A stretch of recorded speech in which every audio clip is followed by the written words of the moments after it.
உங்களுக்கு தெரியுமா? நம்மளுக்கெல்லாம் திதி தெய்வம்னு ஒருத்தர் இருக்காங்க. அண்ட் அந்த திதி தெய்வத்தோட சக்தி வந்து நம்மளோட மறைந்த திறமைய வெளிப்படுத்துது தெரியுமா? ஆமா. அதாவதுங்க மறைந்த திறமை ஃபார் எக்ஸாம்பிள் நான் எப்பயும் வழக்கமா குடுக்குற இந்த எக்ஸாம்பிள் என்னன்னா, ஒரு பர்த்டே பார்ட்டிக்கு போறீங்க. உங்கள திடீர்னு கூப்பிட்டுட்டு ஒரு ஸ்பீச் குடுக்க சொல்றாங்க. நீங்க சரளமா பேசிட்டீங்களா? சீம்லெஸ். No problem. ஸ்கிரிப்ட் தேவையில்ல. இதுக்கு முன்ன ஏதாவது உங்களே படிச்சுக்கிறதுக்கு எதுவும் ஒண்ணும் டெஸ்ட் ஒண்ணும் இல்ல.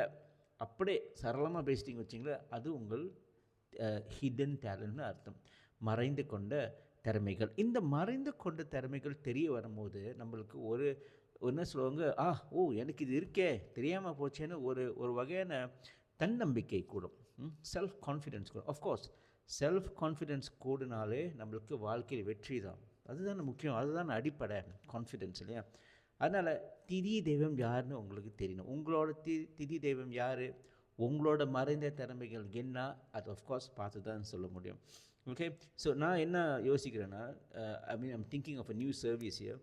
லெட்ஸ் சே உங்களுக்கு வந்து உங்கள் ராசி, நட்சத்திரம், பிறந்த வாரம், உங்களோட திதி, திதி தெய்வம் அண்ட் உங்களோட கட்டங்கள், ராசி கட்டங்கள், நவ அம்சா இந்த மாதிரி பேசிக்காக ஓகே உங்களோட ஜோதிடருக்கு போனீங்கன்னா ஓகே இந்த மாதிரி டீட்டெயில்ஸ் இருக்குது ஜோதிட சம்மந்தப்பட்ட விஷயங்களுக்குன்னா உங்களுக்கு வேணும் ஜஸ்ட் ரிட்டன் ஒரு பிடிஎஃப் டாக்குமெண்ட்டை செஞ்சு தரதுக்கு I am ready to do that.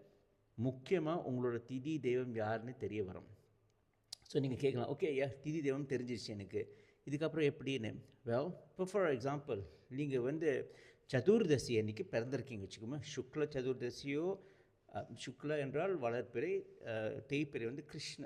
Okay இந்த மாதிரி 2 பட்சங்கள் இருக்குது. ஒரு பட்சம் வந்து 15 நாள், பௌர்ணமி அமாவாசை சேர்த்து 15 டேஸ்னு வரும். ஓகே லெட்ஸ் சே நீங்கள் வந்து சுக்ல சதுர்தசியில் பிறந்திருக்கீங்க, அதாவது 14வது சந்திர கலாவில் அந்த பிறந்திருக்கீங்க. இது திதி, ஜென்ம திதி என்றால் மறுபடியும் என்ன தெரியுமா, அந்த shape of the moon. Okay அந்த மூனோட ஷேப்பு சந்திரகலா சொல்லுவாங்க அது. ஸோ சதுர்தசி வந்து அவரோட ஆட்சி யாருன்னு பார்த்தா குரு பகவான். குரு பகவானுக்கு வந்து அவரோட திதி தெய்வம் யாருன்னு பார்த்தா தட்சிணாமூர்த்தின்னு வருது. Of course there's a few other ஆப்ஷன்ஸ்லாம், பட் மெயினாக தட்சிணாமூர்த்தி. அப்போ தட்சிணாமூர்த்தி பகவான்கிட்ட போய் மனசார நீங்கள் கேட்டிங்களா, எந்த எதிர்பார்ப்பு இல்லாமல் நீங்கள் கேட்டிங்களா, கண்டிப்பாக உங்களோட மறைந்து கொண்ட திறமை தெரிய வரும்.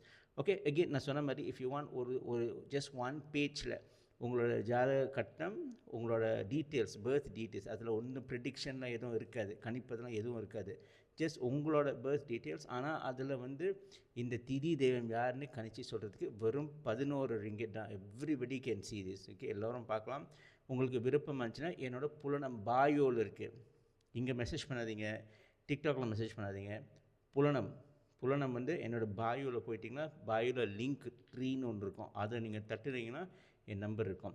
நீங்கள் என்னை தொடர்பு கொள்ளும் பொழுது நீங்கள் ஹாய் வணக்கம்லாம் சொல்ல வேணாம், திதி தெய்வம் இந்த மாதிரி 2 வேர்ட் போட்டு அனுப்பிடுங்க. சரியா? நன்றி.